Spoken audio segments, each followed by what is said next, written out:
MicroMacro Crime City, the perfect game for date night? My wife and I certainly think so. Let's have a look at how to play.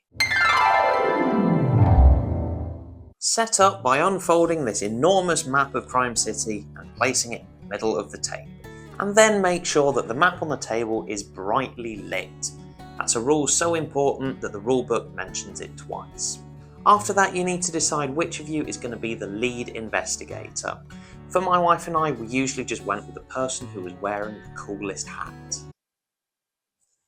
Okay, we went with me. And then you're set up and ready to go. MicroMacro Crime City comes with all these different envelopes of different cases that you have to solve, and each of them has a star rating on the white card on the front. It is recommended for your first game that you use the introductory case, the top hat. The lead investigator amongst you with the cool hat will then take the cards out of the envelope, and you'll notice that they come in a certain order. The first card is always the white one, and then there are various black cards that you need to solve throughout the case. What you'll do then is you will read the instructions on the back of the white card and basically do as it says. In this case, it says Fernando Branca was on the way to his local pub. Upon arrival, he noticed that his top hat had disappeared.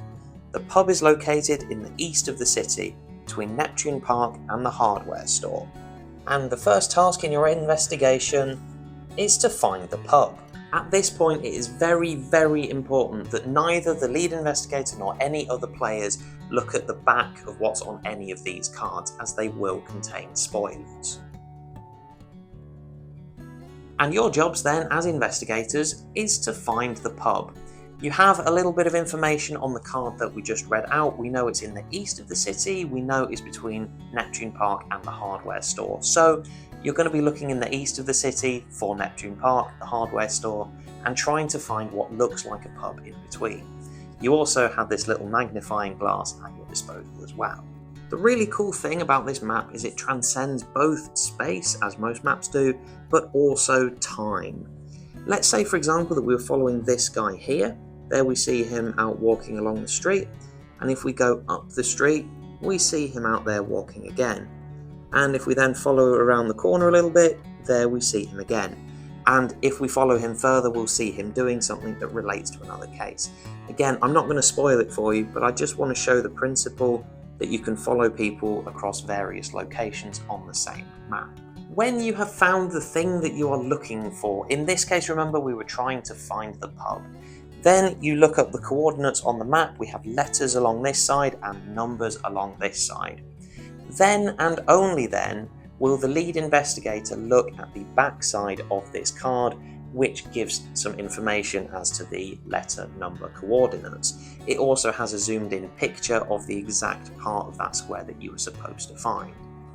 It will also have some information here about what the person that we're investigating was doing there and where they might have gone to next.